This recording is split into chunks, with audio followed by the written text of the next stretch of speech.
For thousands of years, agar wood has been known as the wood of the gods. First grade agar wood can cost as much as $100,000 per kilogram, making it one of the most expensive raw materials in the world. But for this tree to produce any agar wood, it must first become infected with mold. So how does this infection process work? What is agar wood used for? And what makes it so valuable? Aquilaria malacensis is a tree native to the rainforests of Southeast Asia. Prior to infection, the healthy heartwood inside Aquilaria trees is pale, odourless, and worthless. However, in the wild, damage to the tree by external forces, such as grazing animals, sporadically results in the growth of a specific type of fungal infection inside the tree, called Phylophthora parasitica. The Aquilaria's defense to this attack is to produce a stress-induced aromatic resin, called aloes, which is dark and moist. Over the course of several years, the aloes slowly embed into the heartwood to create agar. Là cái con kiến nó đục vào cái lỗ đấy.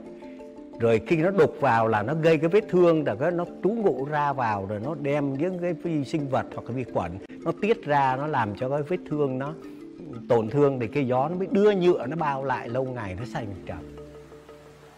Once agar wood is harvested, it needs to be separated from the healthy Aquilaria wood around it.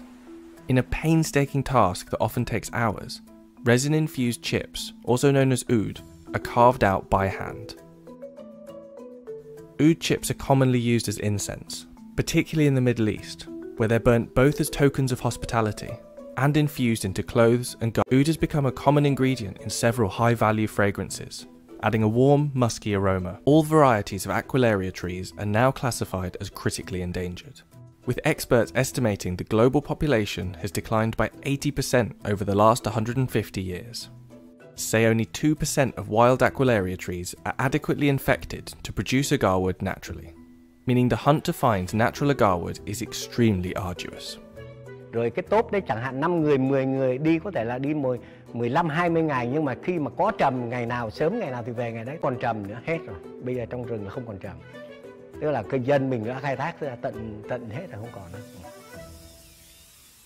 With natural agar wood now bordering on extinction, in some forestries, like this one managed by Trong in Vietnam, trees are artificially inoculated with a microbial compound to induce the all-important resin.